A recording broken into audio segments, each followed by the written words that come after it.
Hey everybody, it's John from the Wood Podcast.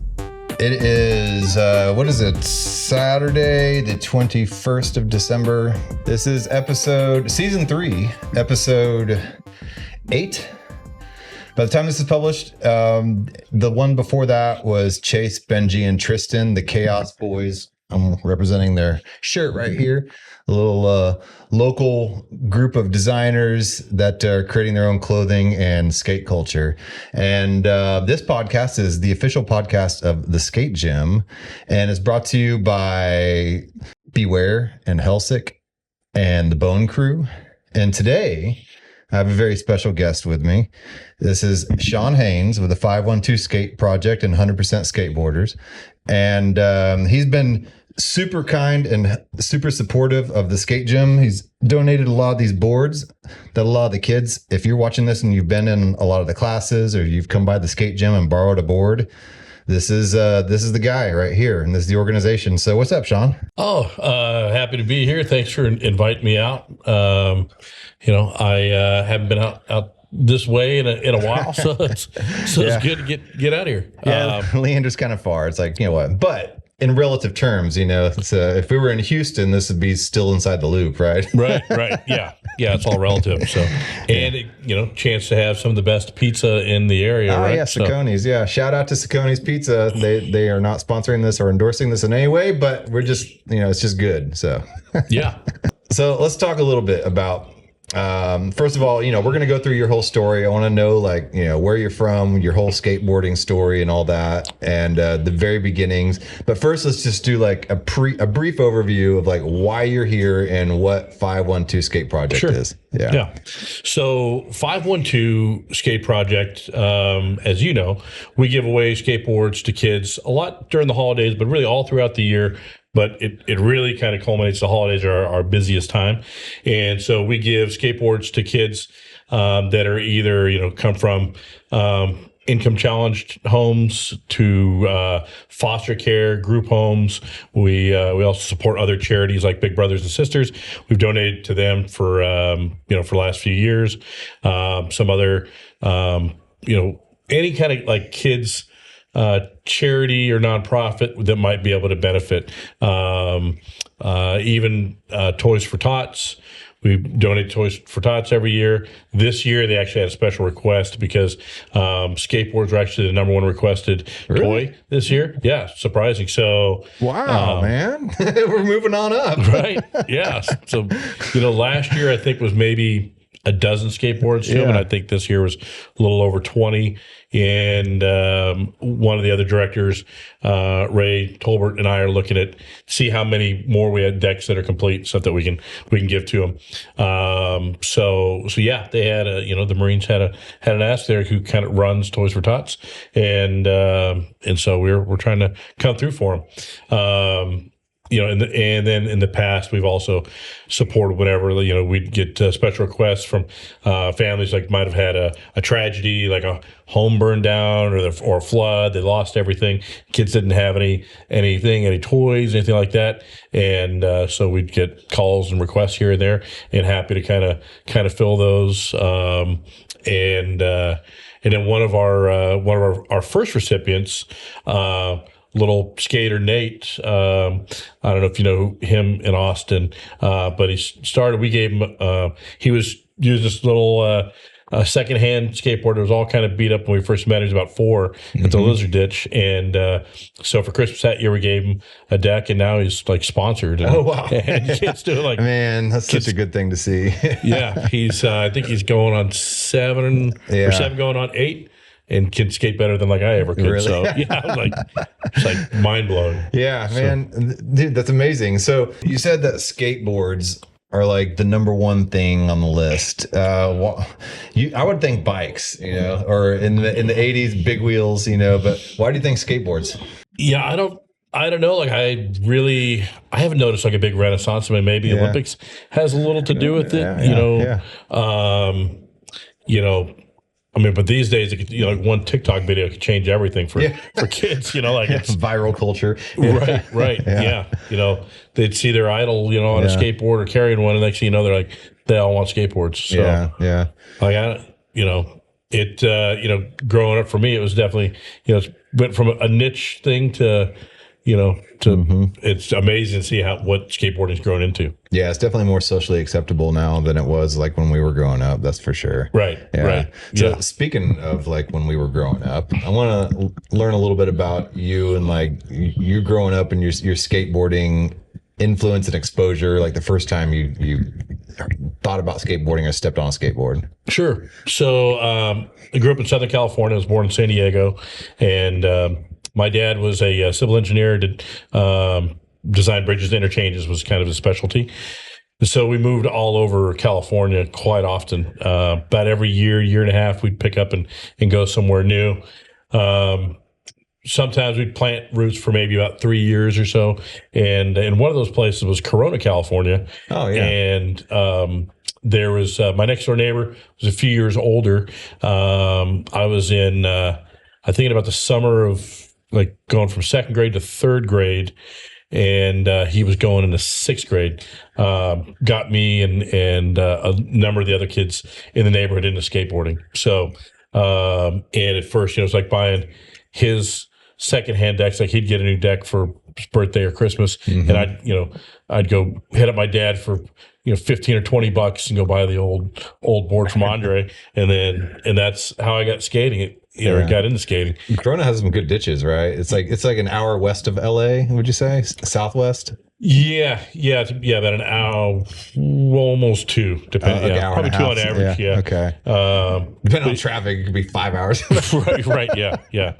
And we know that for sure. My dad built the interchange. They're rebuilding it right now, but he designed the Cloverleaf interchange there that divides Corona, Norco, and Riverside, and so that's why we were there for so long. And then a while back, I called him. I just had was like some show, flipping through the channels on a Sunday, and it was like, America's most dangerous roads, and that was the most dangerous interchange in America. Your dad designed? Yeah, I'm like, hey, Dad. Hey. He's like, I only had 5 acres to build that on.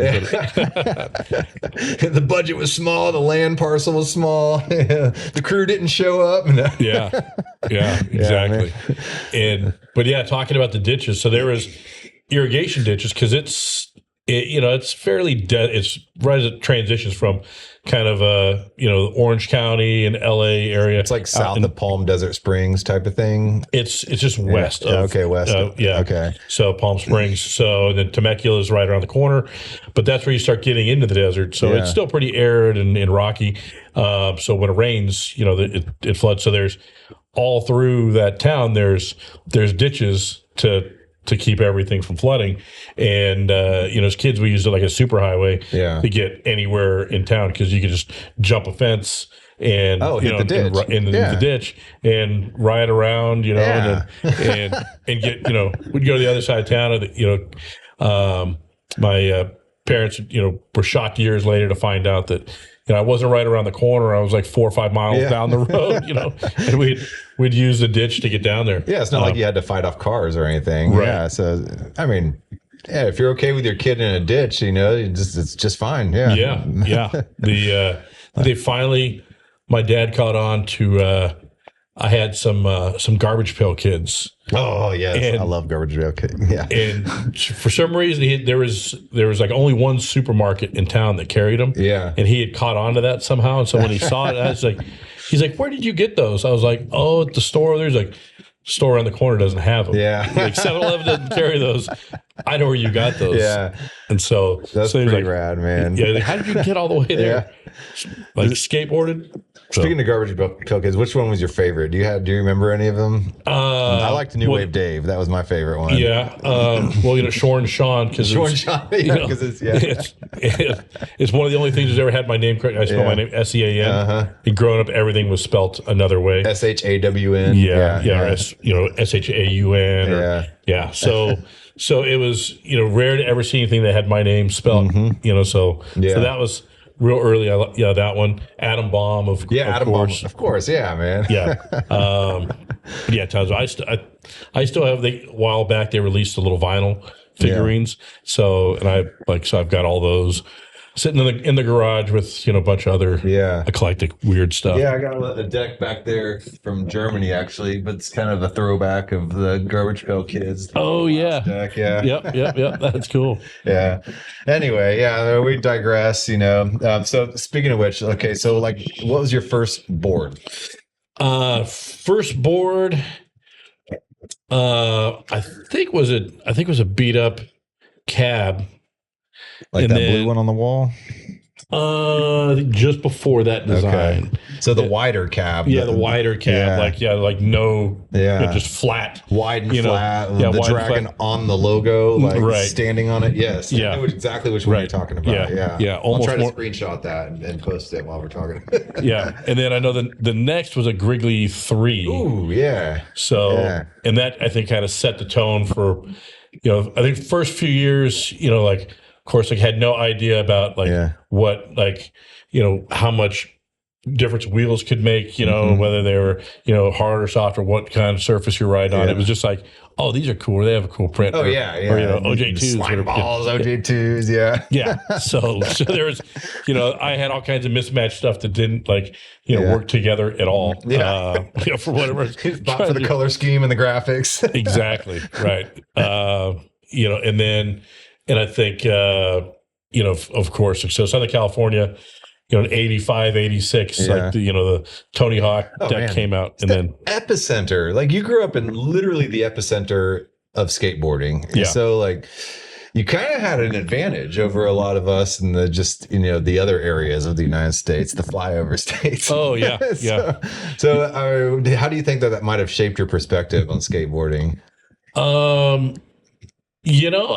think that, early on, because I wasn't a real outgoing kid. Yeah. And I guess to me, with the neighborhood kids and going, skating anywhere and running into other kids, and they're always, back then we're always really accepting, hey, where are you from?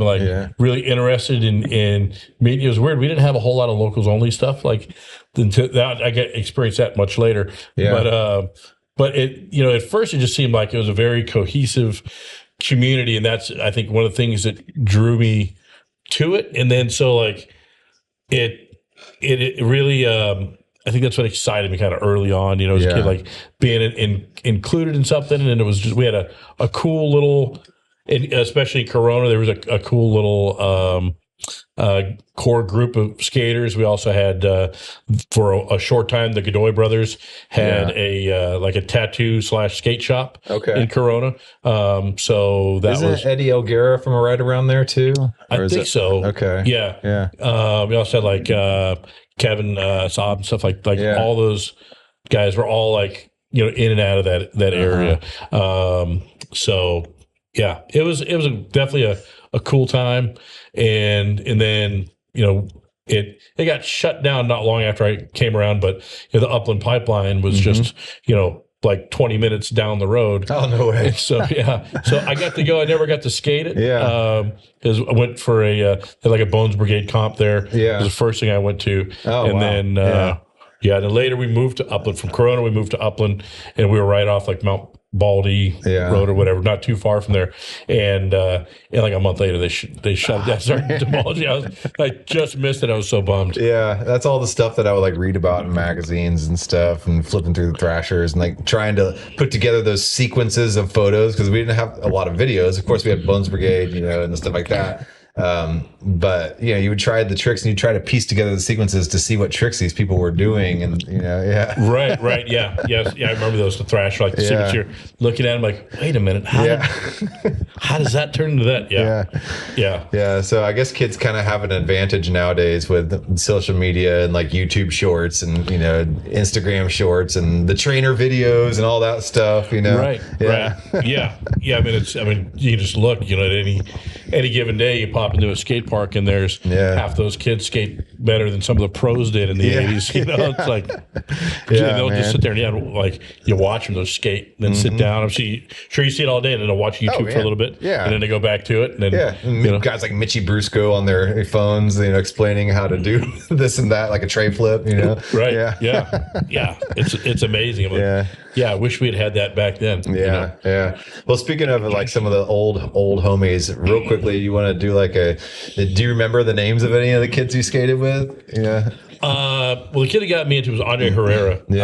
Was my neighbor, and so we moved. Like you said, we moved often. So we moved a couple years later and lost touch.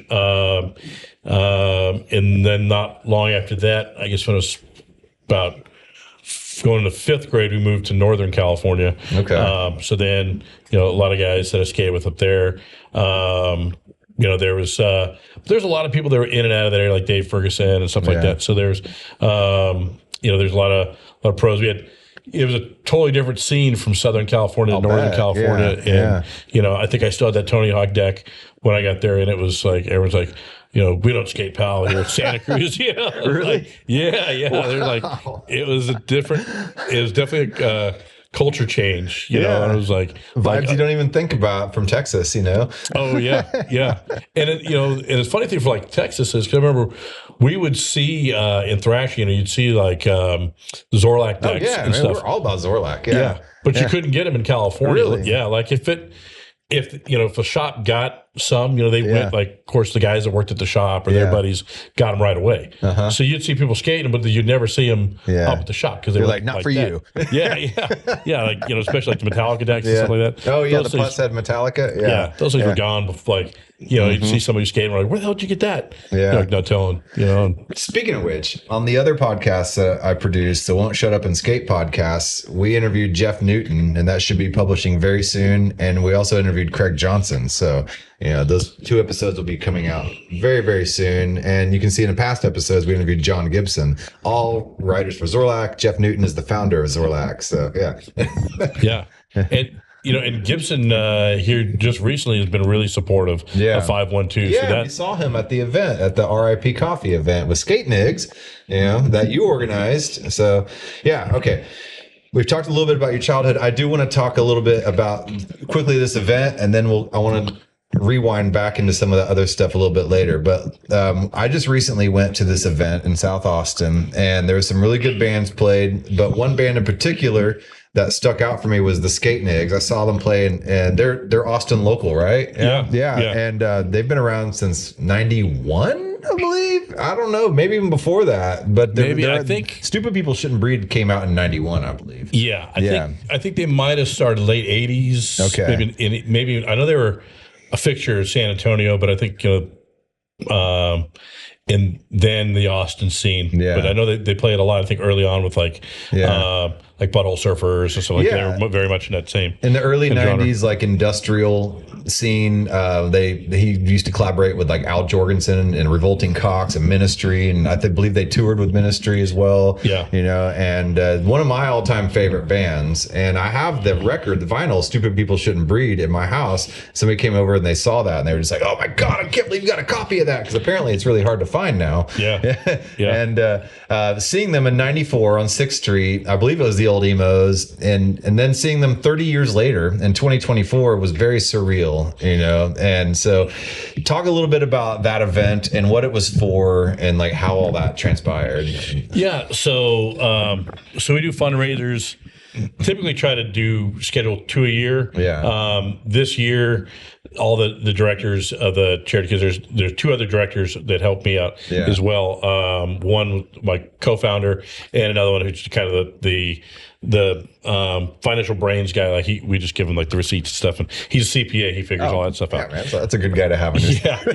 Good guy to have as a director. So, and especially that donates his time. So it helps saves the charity some money. So we do fundraisers that's how we fund building the skateboards, and Ray does a really good job like all year long. He watches every auction and eBay and everything like a hawk, and he'll find stuff. There's a skate shop, unfortunately, it's going out of business.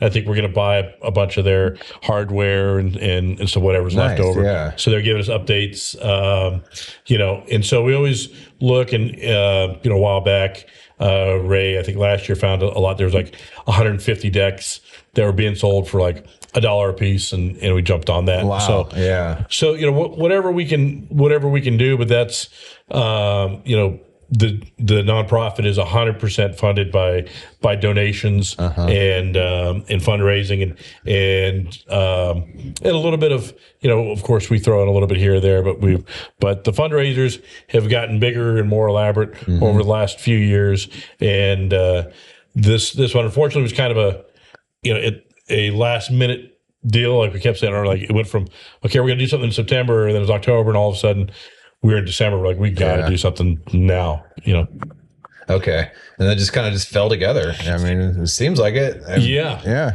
I've got a buddy at Rip Coffee. We've been friends for like over 20 years.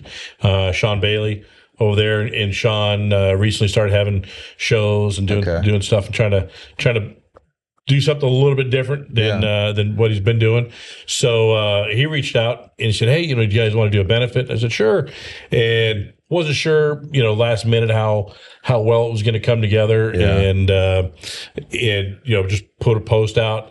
No bunch of bands in Austin and stuff, and I figured, I'm like, well, instead of trying to call everybody, I'll just do the Facebook post and see what happens there. Then I'll pick up the phone, and right away, a bunch of people were like, we'll play, and the very first one was Phil from the Skate Nicks was like, we'll do it. And I was like, oh wow! So big name, and been around the skate industry and kind of culture for as long as they've been around. So it's right in the name. And then you had other bands, Half as Bad, Last Ditch, and then Essay, and they were all three great bands. The other three bands, so I really enjoyed that whole night. And Rip Coffee is pretty unique, man. It's like. Not quite. I mean, it is a coffee shop. It's still a coffee shop. Right. But it's not like a coffee shop like you would think a coffee shop is. It's like you walk back and there's like this big open space, and it's like a motorcycle shop too, Yeah, so it started as a motorcycle shop. Okay.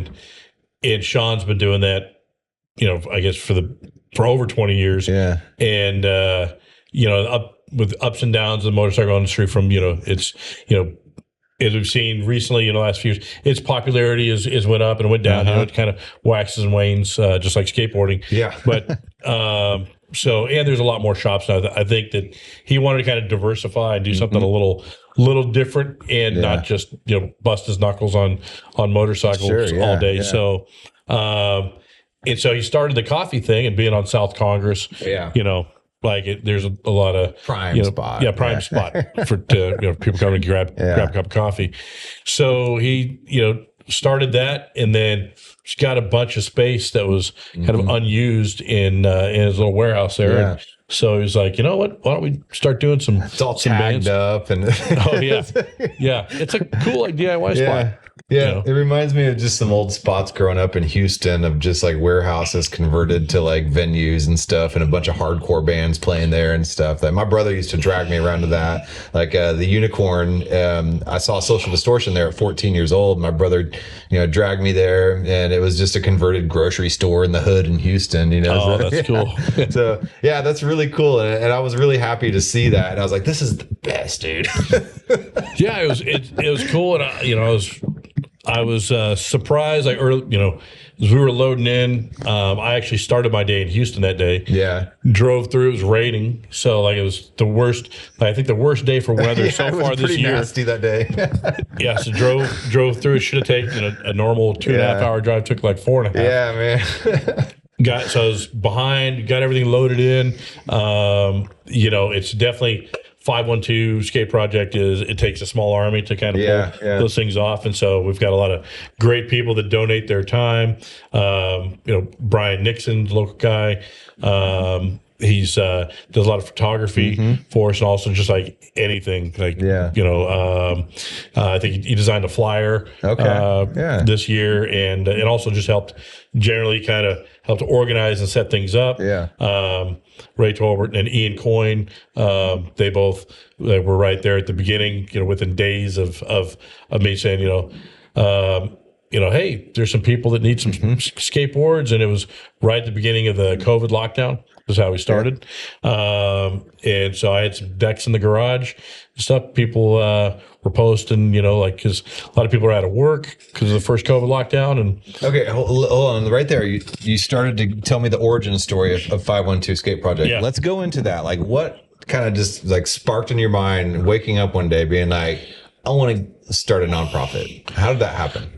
Yeah, so at the time, it definitely didn't have any like long-term vision for it or anything. It was really just like hey, this is something I can do for right now to help out. And, so it was, saw during the COVID lockdowns, a lot of people come together and trying to help each other out, and I don't think a lot of my friends couldn't have made it through the COVID lockdown without help from other people. And, I was blessed enough to be in a position where I didn't lose my job. I didn't really take a cut in pay.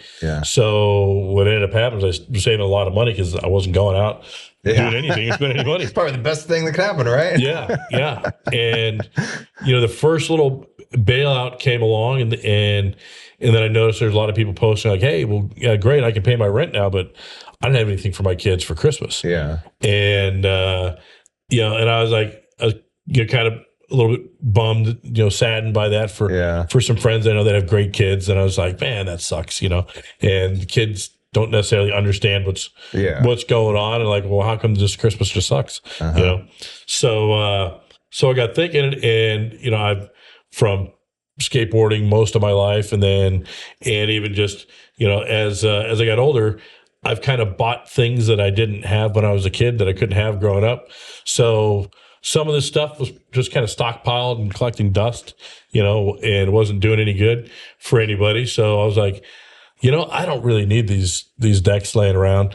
Like, but let me see if the kids would be interested in skateboard. So I started hitting people up like, hey, would your kid, like, how old's your kid? Would they appreciate a skateboard for Christmas? And you got, a great response. And I think I went. It was kind of hard to find decks at the same time. All the shops were short because wood. Oh yeah. Wood was in short supply at that time. Bad too. Right. Yeah, and veneers, I just couldn't get veneers. So, so I went on eBay and found there's like Cal Skates had some, like blank decks that were, I think $20 a piece or something, or if you bought 10, you got it for like 15. So I bought just like half a dozen, after the first like 4 or 5 skateboards that I built and gave the kids out of my own collection. And so, by the time I had reached out, I got, response for like 20 different people like, yeah, my kid would love a skateboard. So I was like, all right, let me figure this out. So, and I just happened to mention it in passing to Ray and Ian and Kelly Barr. And they were like, man, that's awesome. Like, how can we get involved? We'd love to help out. And it really just took off. And so the first year, started with like, well, maybe we'll give away about a dozen or to 20 decks, and that quickly went up to, I think it was 48 was the first year. And we were scrambling even to like, the day before Christmas Eve. So not Christmas Eve, but the day before, we were still running around like putting decks together and giving boards to kids. So, wrapping them, like we were like, do you need it wrapped or is it just come in a box? And so, and for some people, they needed them wrapped too. So, and then, so it was like, well, that was kind of cool. And we talked throughout the year about it. It definitely kind of gave Christmas a different meaning. And I'm kind of like the Clark Griswold guy anyways. Like I tend to go overboard on holidays. We're gonna do this. We're going balls out. So, and that was, I think the first year was like, I did decorate the house and went crazy on the house, but I was like, hey, this doesn't matter as much as, seeing the smiles on kids' faces and just, and knowing that you just, made Christmas for them, because otherwise they might not have got anything. Yeah. And so it really kind of changed the meaning. And I guess from a little bit of a selfish reason, like it made all of us feel really good for doing it. Yeah. And so as we got close to the next year, we're just like, we're going to do this again, right?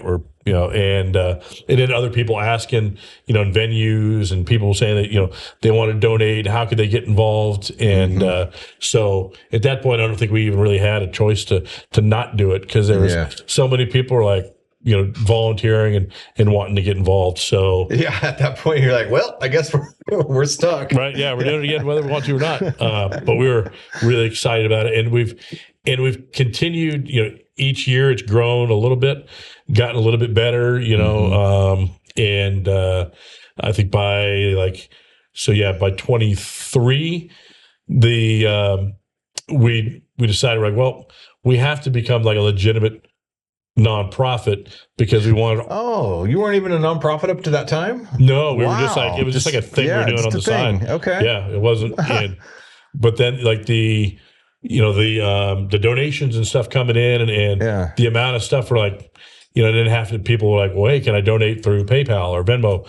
And it was like, well, we got to keep all this straight. And so we had to become a nonprofit. And, if nothing else, like, we wanted to kind of make sure that all the money, instead of giving half of it away to the IRS and Uncle Sam, we wanted to make sure that all of it went back into the charity. We don't, of course, like, we don't take any type of salary or payment or anything for ourselves, or everything all goes towards like the website, the PO box, materials, and the skateboards themselves. Like 90% it goes towards skateboards, trucks, wheels, and grip tape. Wow. So I'm over here taking notes. Like, that's really amazing. I didn't realize that the whole nonprofit part had just cropped up just like a year ago, pretty much, for the most part. Yeah. Yeah. And it was just kind of just this unofficial movement, this little wave that's kind of, you've been riding, right? Right. Yeah. After the second year, because the second year we gave away 130 or 140 decks. Yeah. I apologize. I have the numbers written down somewhere, but it was around that. Third year was like 300. There was a call for a bunch of people to show up and help out in an elementary school and assemble like 100 decks or something, or a lot of decks. I can't remember. And this was like a couple of years ago. And was that you? No, that was Candade. Okay. I think they're out of Canada. Okay. They're a bigger nonprofit that's similar, and they do. I know that like some elementary schools and stuff like that are some of the recipients, which we also donate. We donate to Matthews Elementary here in Austin, or in Austin. We're in Atlanta right now, but Matthews Elementary is one of our kind of sponsees. We donate decks. I was just dropping off decks or helmets to them yesterday. Okay. So it is kind of growing into this like helping out other organizations and institutions type of deal, rather than just individuals, right? Yeah. Because like I said, even early on, like Big Brothers and Sisters was another nonprofit and charity that we support. Boys and Girls Club, and stuff like Boys that. and Girls Club. Yeah, there's actually a friend of mine right now is a teacher over at YMCA, and we're like, hey, cool. I'm like, I should probably be hearing back today or Monday on that. Like, what do they need? So we try to of course, we get families and individuals that are kind of nominated by the public. People tell us about, and social workers, things like that. But the other thing is there like some of those other nonprofits that are really good in their own right for what they do, but then like skateboarding is something totally different. So when kids go, oh, I want a skateboard. They're like, well, why can't we just go to Academy or Walmart? You know, right, yeah. So like no, like no, you don't want to do that. You don't, yeah. I hate to look a gift horse in the mouth, but there's the second water touches a Walmart board is done. You want to, just because somebody's poor doesn't mean they don't deserve something of quality, right? Yeah, so right, yeah. And that's what we've we've always tried to put good quality things together. Of course, it's not going to be like necessarily a shop bought deck, and usually it's like a lot of tensor trucks and stuff. Not necessarily. No, tensors they're good. Yeah. I mean, it's definitely better than a Walmart trucks up there. Yeah, it's like they're my entry level trucks. Yeah. Right. Yeah. Entry. That's right. So entry level, but not Walmart or like Academy type brand, and that's we've had definitely people over the years like, hey, can we? I'll just go to Academy and buy a bunch of stuff. And we're like, well, no, thanks. We're like, but whatever you're going to spend there, if you'd rather just donate that, or even here, we'll give you some of the sites that we buy off of, and if you want to just buy there, donate that stuff, that's fine too.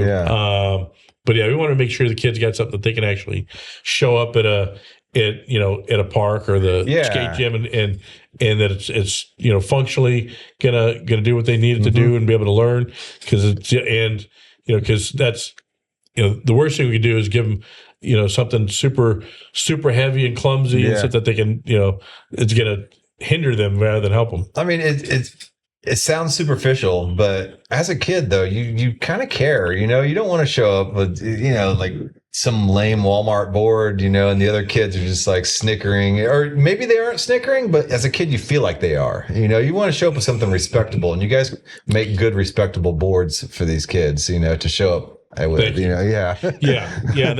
definitely we don't want them to show up at the park and get laughed at or something like that. It's the exact opposite of what we're trying to accomplish.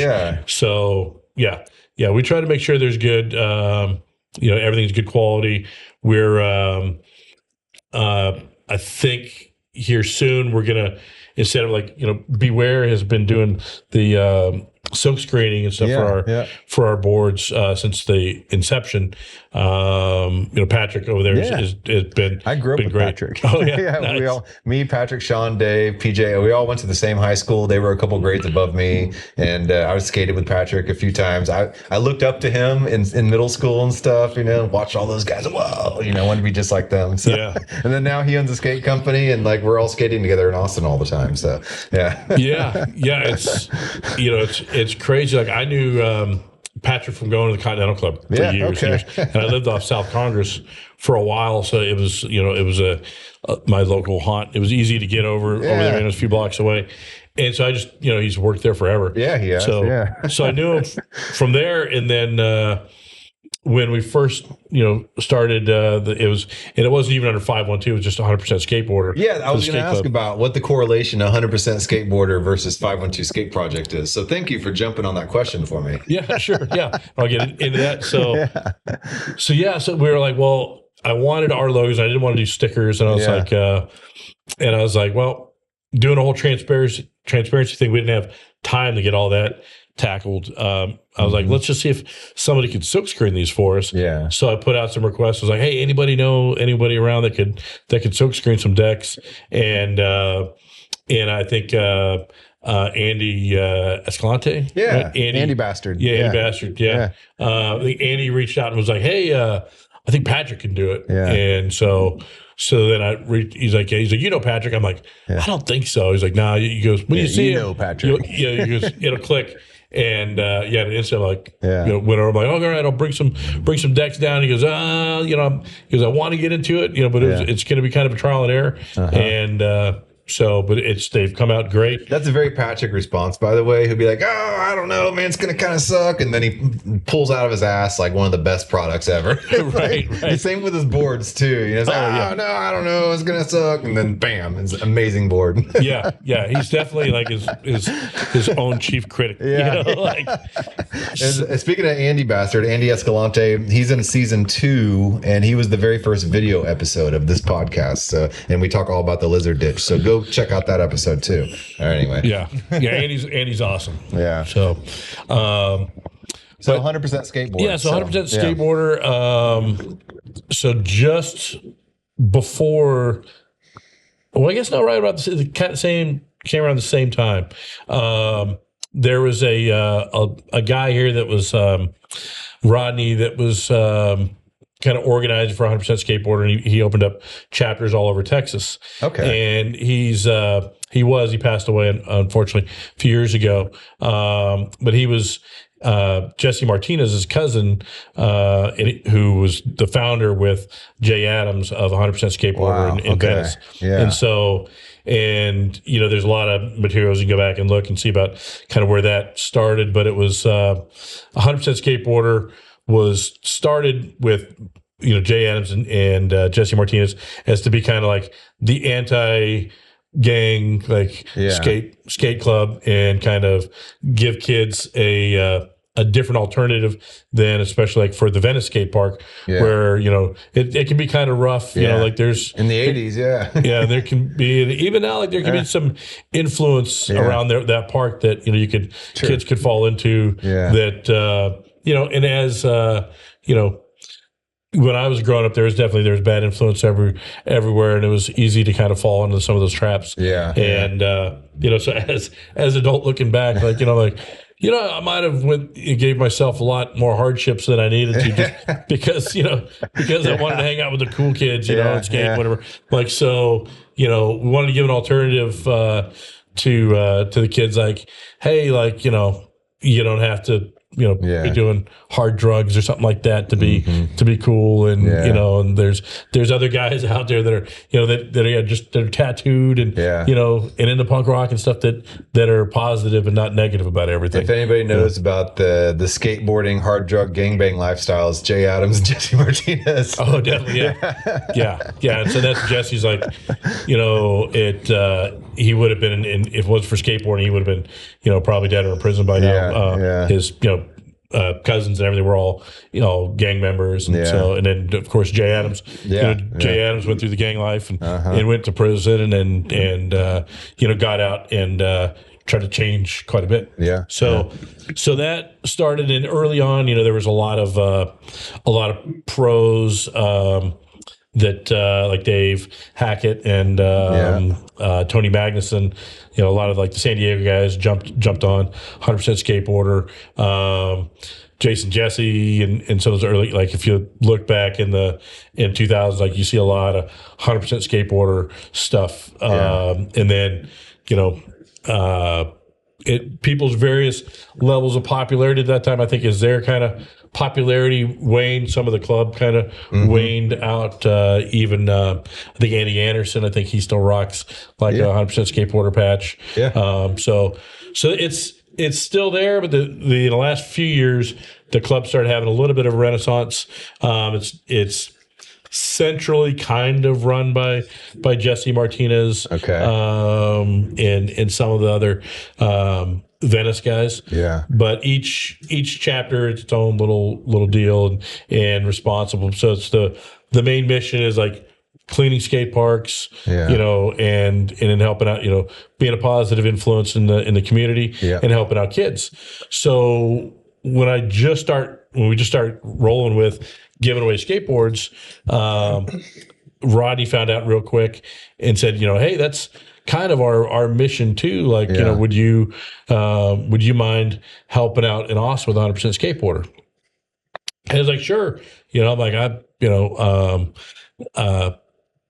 love to help out, do whatever I can.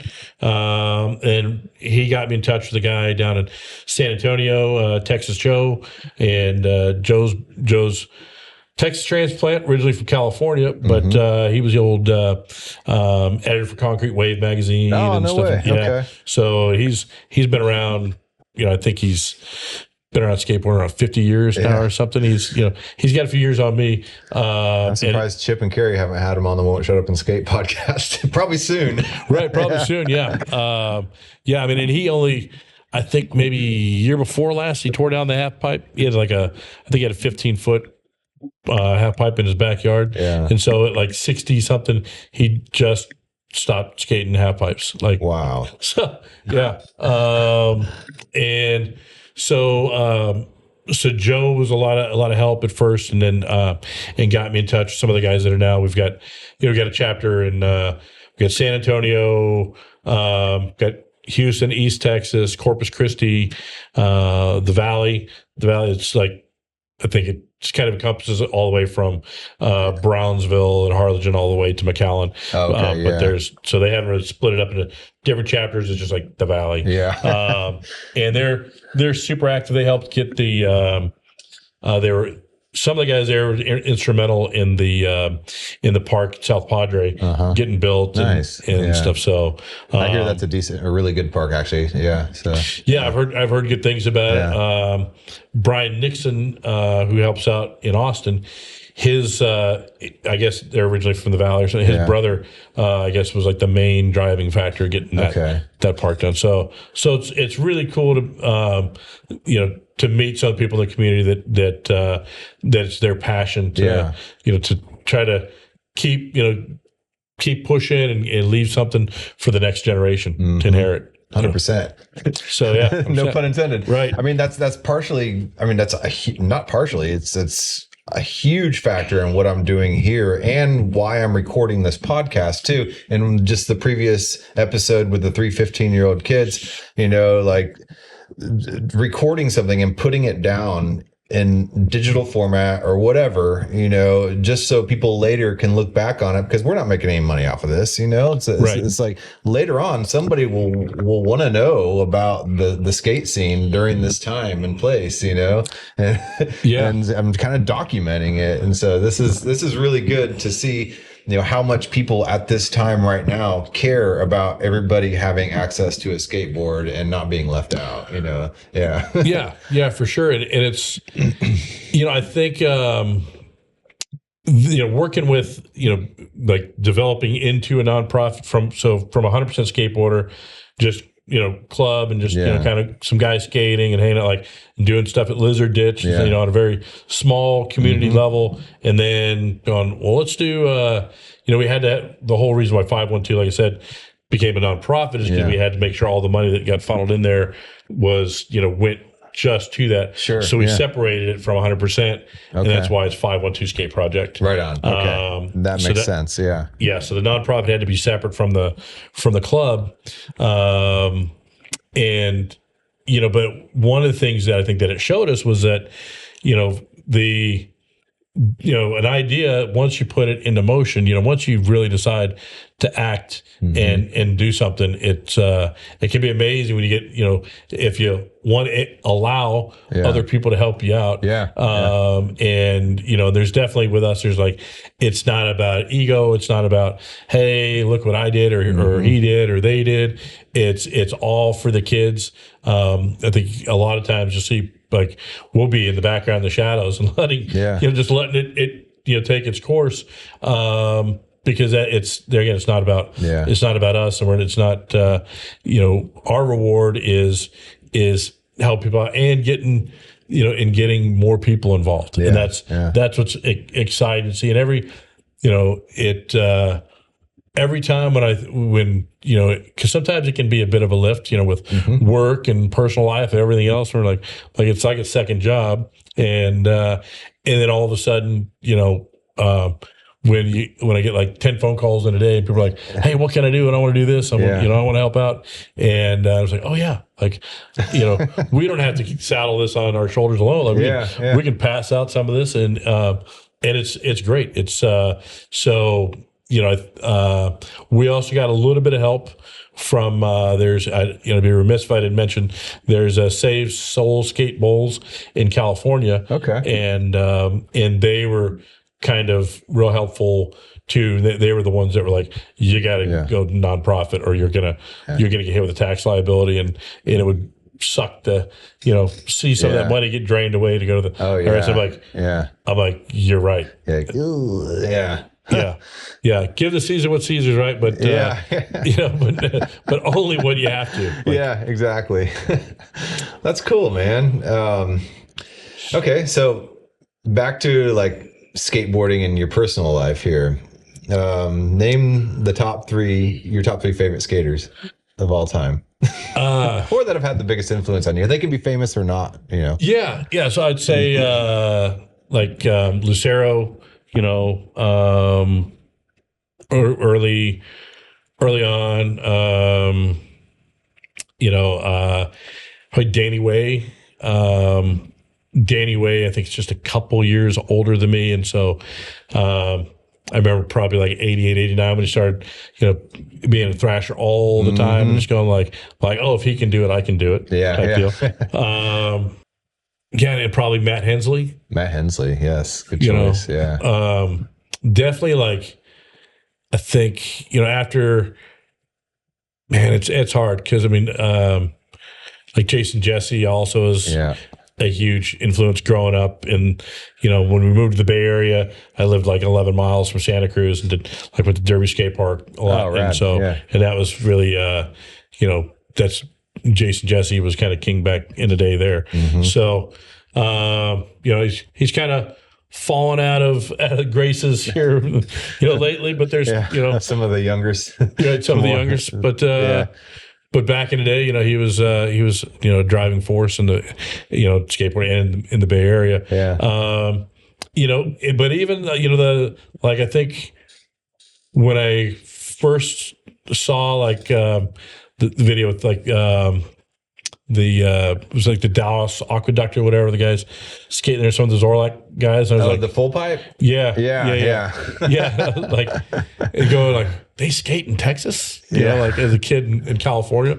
Like, I thought they just had horses out there. You know, it's funny what happens you grow up. But yeah, you know, but once like kind of knowing about Zorlak, then like it was, I think also because it was so removed and so different from what California was, and like it was a different take on skateboarding altogether, man. You had these wavy blonde hair, you know, beach vibe type of skaters, and then here's Zorlak, the dreads, and just really gnarly, you know, just like gnarly wood splintered ramp riding. You know, craziness, right. And knowing that, you know, that like, and we had it, you know, pretty good that we could go, you know, if there wasn't a skate shop in your town, there was one in the next town over. And, you know, knowing that, you know, in Texas and the South and the Midwest, you know, it definitely wasn't that way. No, you know, it was much, you know, you really had to fight for it. You know, so I think that was, as a kid, was, you know, it was like, wow, like that, you know, like those guys really have to fight. That's kind of neat. But yeah, I think, you know, my influences, you know, probably like at first when I was really, you know, little were, you know, of course, like Bones Brigade popped up there. Like, you know, we all kind of grew up on that kind of the, real quick, did you play Bones Brigade with your friends as a kid? And like, because I was always Tony Hawk. My brother was Steve Caballero. Pretend. And so we definitely did that. And when I moved to the Bay Area, they said like Raging Waters was a thing. And so Caballero was like, you know, had his skate park there and was a big feature there. And so, but yeah, so I had friends that were like, they'd fight over like who was going to be, you know, Caballero or Guerrero and stuff. And I was this tall, lanky kid, you know, this white kid. So they were like, you know, oh, you're going to be Tony Hawk. I was like, I don't want to be Tony Hawk. That is not, you know, just because it was like playing Cowboys. And he's like, I gotta be the cowboy again. Like, like, can I ever be the Indian? They're like, no, you're the cowboy. I can never be Lance Mountain, you know. So that's how that went a lot. But some embarrassing times I didn't want to. I could go deeper. I'm like, I'm like early on. Like I remember like Method Air, Comb My Hair. Man. Like the skateboard the calisthenics and Animal Chin. Going back. We're seeing I think it was Guerrero a while back was like, kind of weird. A bunch of kids in a hotel room. Like, I think that was on like the Bones Brigade documentary I saw the documentary too. He's like, I didn't want to do the calisthenics thing, so I just laid there and just slept and just pretended I was sleepy so he wouldn't bother me. It's like they were all doing that corny scene. Yeah, like looking back, that's a little cringy. But the amount of times I spent just in our street doing street plants, just because of that. You know? Yeah. And launch ramps, because of that launch ramp scene in Animal Chin, and so. That was, the other thing about my dad being in construction was I was like always stealing scrap wood off the midnight lumber yard. Yeah. And like the first time, I was like, "Hey, Dad, can I borrow a hammer?" Like, "Yeah." "Can I borrow some nails?" Yeah. He's like, "Yeah." I'm like, "Can I borrow? I need a skill saw." And he's like, "Wait a minute." He's like, "What's going on?" So he's like, "What are you guys doing?" And so I showed him, and I'm the youngest of 6 kids. Okay. So my older brothers, my next oldest brother's 9 years older, and my oldest brother's 15 years older than me, and they skated long before I ever did. And at one point, we lived in San Diego. We had a quarter pipe that went up against the garage that you had to drop in from the roof into. And so, that's awesome. So my dad was like the engineer mind. He's like, "Oh, it's kind of cool, the things." And so, he'd help me build some of the early launch ramps. Oh, nice. And because, we were just like, "Oh, yeah, just like, we see a piece of wood, here, we'll put some stuff in."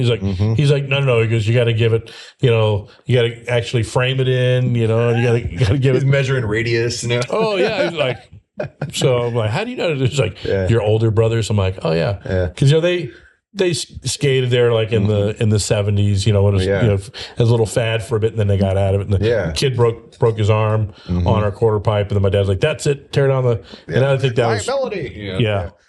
I think that's about the time I was born, was when they so everything kind of changed. That went away, and then so then and we had pictures of it as I was growing up, but never really thought much about it. And then when I got into it, so Dad helped me build some of those first launch ramps. And then and he didn't mind having the launch ramp in the in the driveway, so all the other kids come over in the neighborhood. So that was definitely good times. And then I remember Hocus Pocus came out. Oh yeah. And then kind of everything changed. Yeah. So I think my early influences went from like Vert and things like that, and then Hocus Pocus, and Street Style. Street Style, and then in Santa Cruz, like Streets of Fire, Nautice Cop is coming onto the scene. Right.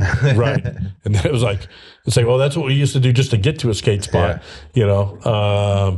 but they're like, "Oh, we could have so much more fun, like just get, and we don't have to go all the way across town. Like we just, no comply all day, right? Just a curb, Exactly. So, everything changed real quick. It was an exciting time. Well, shoot, man. Going on an hour, about to hit an hour flat. Do you have any shout outs you want to do? Yeah, definitely shout out to everybody in the Austin skate scene that's helped out, and we've had people outside of the charity directly, have come together and help us do skateboard builds and continue to be extremely supportive. We appreciate everything. It's always a humbling experience to see people come together and jump in and help out. Definitely my other directors, so Ray Tolbert and Larry Falk, who I couldn't do any of this without them. They like to stay kind of behind the scenes, but you if we're out at a function, you'll see Ray. He's giant, towering guy, but he likes to do a lot of stuff from the background. But he's extremely passionate about the charity. That's awesome. And definitely without him, a lot of the stuff wouldn't get done. Our wives and girlfriends, my wife Nikki, Ray's longtime girlfriend Sophie. Without them, we wouldn't be able to do this, because they support us and let us do run with these crazy harebrained schemes and stuff. Shout out to the wives. My wife for dealing with my harebrained idea to quit corporate life and do this. Right? You want to what? Right. Yeah. So to them, the kids, everyone we've been able to give a skateboard to that. is kind of, that's inspiring in itself. Just watching them, they're learn the skate and just think about where it's going to take them next, and what lessons it might teach them. Which was the other kind of thing was we definitely believe that skateboarding teaches good life lessons. Teaches you like everybody, you're going to fall down, you're going to fail, and the only way that you're going to succeed is you're going to have to keep at it, go over and over again until you get it. And and I think there's definitely a lack of that in society now. And so especially instant gratification society, right. Right. So and that you see kids as things in a plastic society or an internet age.